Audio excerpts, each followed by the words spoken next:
Hello, everyone. I I trust you can hear me. Can you uh, see my slides? Yeah. Is that Yes, can. okay? Thank you. Thank you. Um, yes, my name is Lincoln Wood, and I'm representing Engineers Australia. It's my pleasure to be here and to address distinguished engineering leaders in Myanmar, distinguished colleagues and guests and speakers, uh, ladies and gentlemen. Um, my address today follows partly from the address I gave last year, and I've called it the Engineering Toolbox, which is more than a method. In it, I take a practitioner's viewpoint rather than an academic viewpoint, but do at the end draw some or make some suggestions for better engineering education. There is, in fact, uh, some similarities on many points from previous speakers, which is encouraging, actually, and also from with Professor Tan's presentation just finished. Like him, I take the practitioner's viewpoint. Engineering involves the creation of designs, and problem solving requires, let me just, I need to move my, that's better. Um, and problem solving requires engineers to use more than a defined sequence of processes. That is, we use more than the engineering method. This presentation explores the concept of an engineering toolbox. It is driven by a desire for an ontology of professional practice, which is not entirely the same, but it has some similarities with Professor Tan's presentation. The engineer's toolbox is stocked with a repertoire of tools. They include strategies, capabilities, thinking styles, codes of practice, and which includes ethics, of course, as well as methods and techniques. And the engineer will choose from the tools best matched to the task at hand. This is the engineer's pragmatism. And then some suggestions are offered at the end for engineering education. And as I noted, it follows from last year's presentation.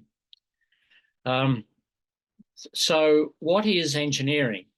And here I actually use effectively the same definition that Professor Taylor used in her presentation earlier. Engineering is a goal-directed activity that sets out to improve the amenity of living for individuals and communities. It's a creative act of synthesizing and implementing the knowledge and experience of humanity to enhance the welfare, health, and safety of all members of the community, with due regard to the environment in which they live and to the sustainability of the resources employed. And this comes from an earlier definition used by Engineers Australia some 25 years ago. As a side note, I do observe that the focus of this definition is not on technology and functionality. It's about social outcomes. And of course, that's what the engineering profession is about. It's a goal-directed activity to improve the amenity of living for individuals and communities. So, again, I've lost the, engineering harmonizes the inputs from diverse sources. This is basically what I talked about last year, and heterogeneous engineering, it is called in some places. And that knowledge and experience of humanity may derive from any relevant source that impacts on the work of the engineer. It's business, finance, politics, sociology, psychology, anthropology. It is not limited to technology. And how we harmonise all of those other sources with technology is not entirely unique, but it's not entirely unique to engineering, but it certainly characterises engineering. Engineers are required to integrate and harmonise those elements from those sources, and it occurs principally, but not only, in the creation of engineering designs. And at this point, I also note, as I did last year, that engineering is much more than applied science. It's design that distinguishes engineering from science. In one word, we can, one word, design characterises the key difference. Whereas engineering basically professionally responds to influences from society in the design of their technical outputs. Science rejects any attempts from society to influence its conclusions, and that is part of the basis of the scientific method. And of course, engineers also use the scientific method. We use more. That's why engineering is more than applied science. And because of design and associated problem solving, the engineering method encompasses much more than the scientific method. And as we noted last year, the current focus, and noted by several of the earlier speakers, the current focus of current engineering programs is typically on engineering as a derivative or subset of science, that is applied science. Education unintentionally allows that presumption. It doesn't set out to make it happen, but it allows it. That's partly because applied science is easier to teach than the art of engineering. Engineering know-how, Professor Tan, is highly personal and difficult to teach, and is mostly achieved through experience. And Professor Kretschmann also made observations around this point. The highly personal nature of experience means that it is also difficult to assess in a meaningful way by educators. Oops. So, because of these difficulties, the experiential aspects of engineering practice, professional practice, are often overlooked in education. Just a quick view of the scientific method. I won't dwell on it, but it's by way of comparison with what we might call an engineering method. So it's posed a problem, construct an hypothesis, etc. But of course, in practice, things are not as orderly as suggested by that method. And science has been described only partly in jest as accidental discovery by prepared minds. Of course, it is education that prepares those minds. So what might be a view of an engineering methodology? Well, there are a number. And I like to use as an example, as I do here, a system engineering methodology, which is a stepwise description, which is iterative. Each step itself comprises numerous processes and procedures. There is a heavy focus on design, but there are other critical considerations, such as customers and other stakeholders, which aren't readily apparent in lots of engineering methodologies. And there are other essential aspects which we'll talk about, which go beyond method. Basically, the engineering methodology of this type is a technical management process. It doesn't tell you how to do a design, but it tells you a stepwise management process. And another depiction that Professor Taylor used in her presentation was the V diagram, which is quite common. And I could well have used that V diagram here as well. And I have used the V diagram previously in some of my presentations in Myanmar, I suspect in the very room that most people are gathered here today. So what is this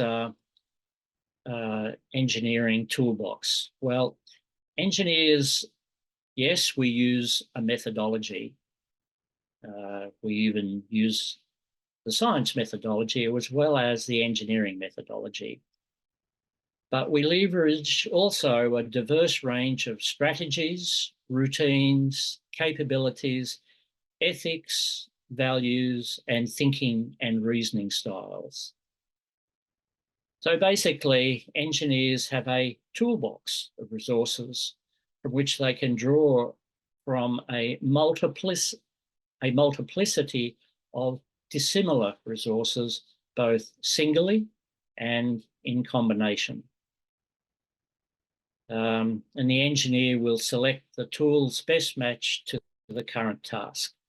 And their selections will not follow, in this sense, a defined and recurring sequence that would facilitate classification as a universal method.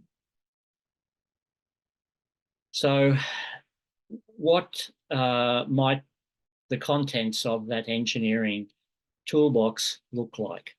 Well, there is no definitive list, and one list of categories could be, and as I go through this, you'll recognise many of the points made by previous speakers.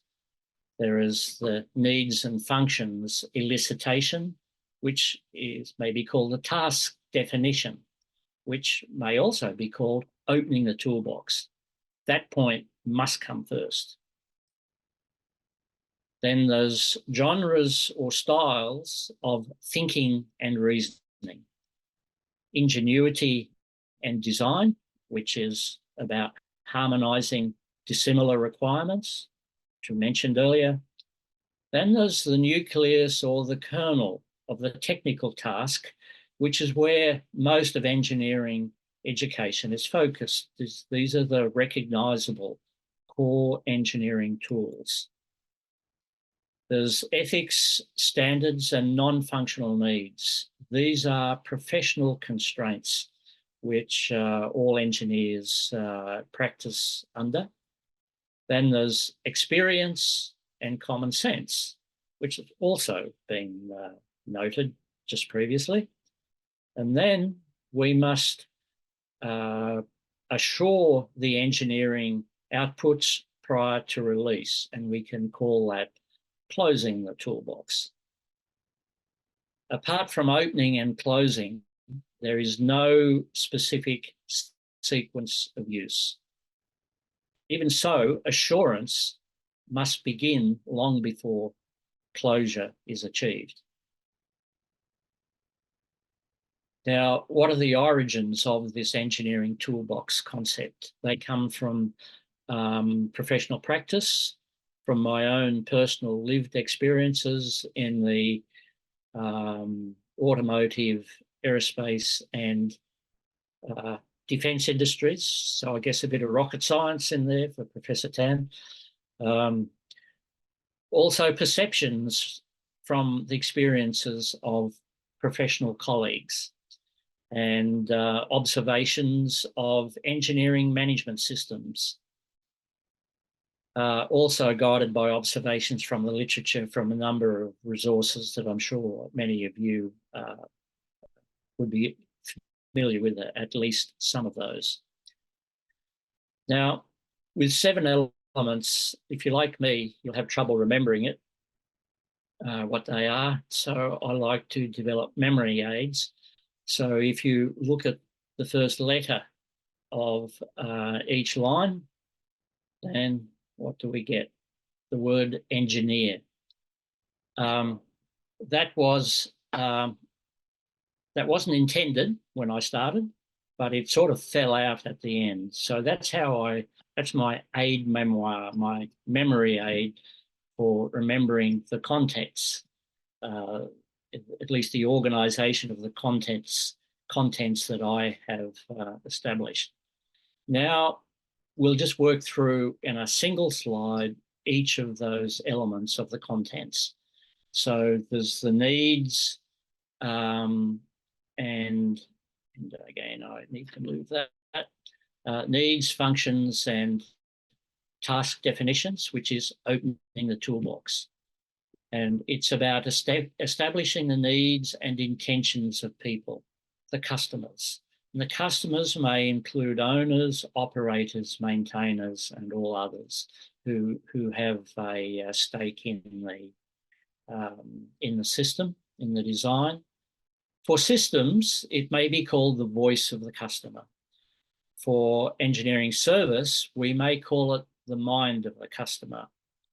And it's about determining the functional requirements, which are the intended human use of the system. So opening requires engagement beyond the engineering team. And note that it has a very strong social flavour. Now, genres of thinking and reasoning, which was also been talked about, we can sort of divide that into individuals and teams. For individuals, it will encompass mathematical and probabilistic reasoning. The probabilistic reasoning is essential in risk management, for example. Scientific thinking, and abstraction and realization. Then there's what we might call professional reasoning styles. They're thinking about systems, thinking about service, functions and purpose, business and risk. And risk can be both technical and business risk. And teams will develop their own team cognitive styles. And we'd love to spend more time on each of these, but we don't have that time. So I'll move on. Then ingenuity and design. Engineering ingenuity revolves around the harmonisation of the needs and intentions, human needs, with the sort of the hardware, the real world intentions associated, capabilities associated with technology. And it's achieved through considering purpose and function. And Professor Cross talks about that in one of his publications. It requires ingenuity and innovation, creativity and cleverness, and conceptual dexterity. In fact, the word engineer translates from the Latin as clever designer.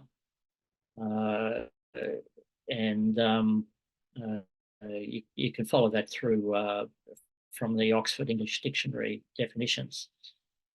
Then we move on to the nucleus of the technical task, which is basically the focus of professional engineering in particular.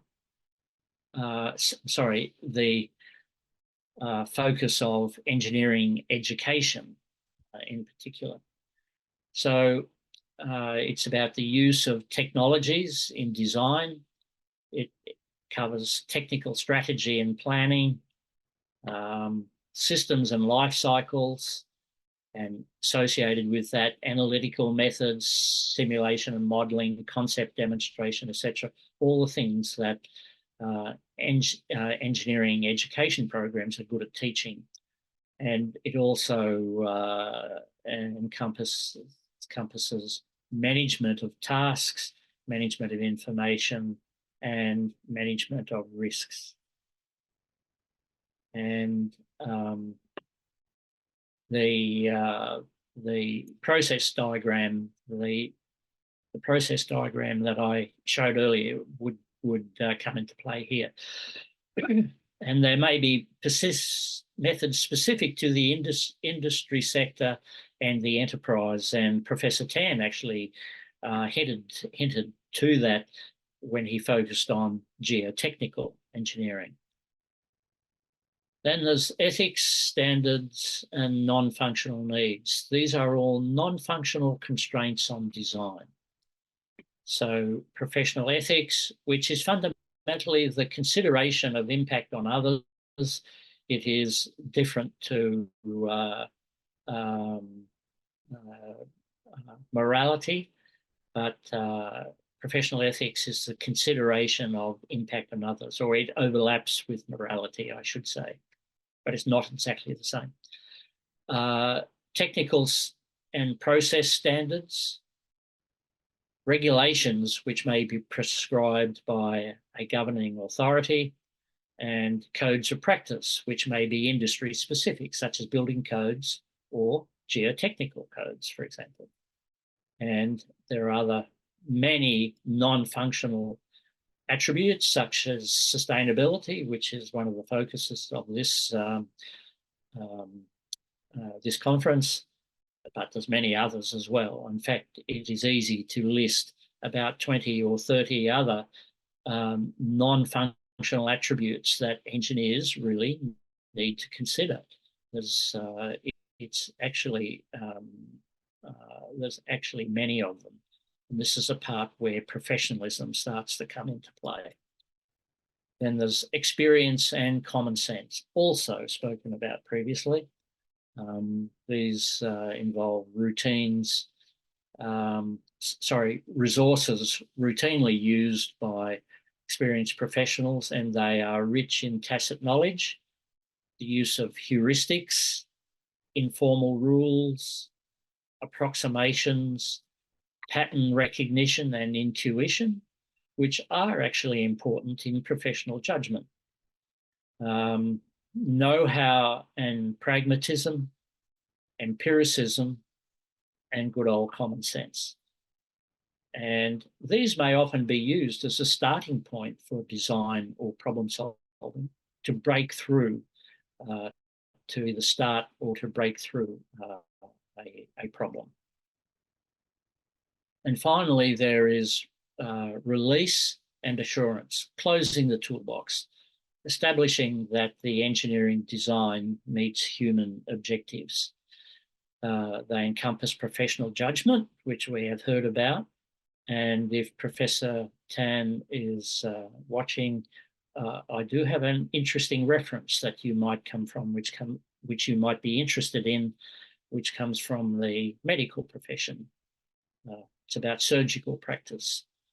Then there's verification and validation processes, design reviews, and engineering release. And we note that these assurance processes must commence well before engineering release, but must be complete at release. Just a very quick note on systems methodologies. It's the systems engineering method, very powerful. It's widely used in professional practice. So why don't we use that as an ontology? Well, the reason is that it's a technical management viewpoint, not an ontological viewpoint. There is much more to it. There's much more to professional practice than a technical management viewpoint. In various instantiations, it may cover cognitive systems engineering, soft systems, etc. But in the end, though, it's still a methodology, not an ontology. Yet again, though, it's a useful resource to guide the identification of ontological elements, and that I've used it certainly here to guide this presentation. Now, just to make some quick suggestions for engineering education, for better engineering solutions. It would be useful for engineering education to impart a realistic vision of engineering practice and professionalism, more than applied science, and to introduce the constraints of non-functional attributes such as ethics, sustainability, etc. And two, to create experience-based learning opportunities. The thing about experience is that there is an emotional element to it as well, which is important in professional judgment. Real or simulated work environments, the work integrated learning we heard about earlier, and also engineering, using an engineering management system for students, which helps to develop the discipline that is required of them in professional practice. And then there is the exercise of professional judgment, which actually is really hard to simulate in education, but it's about making students feel the judgment, the importance of judgment, making decisions under pressure where there are outcomes at hand. That is a really tough one to simulate, but I do put it there.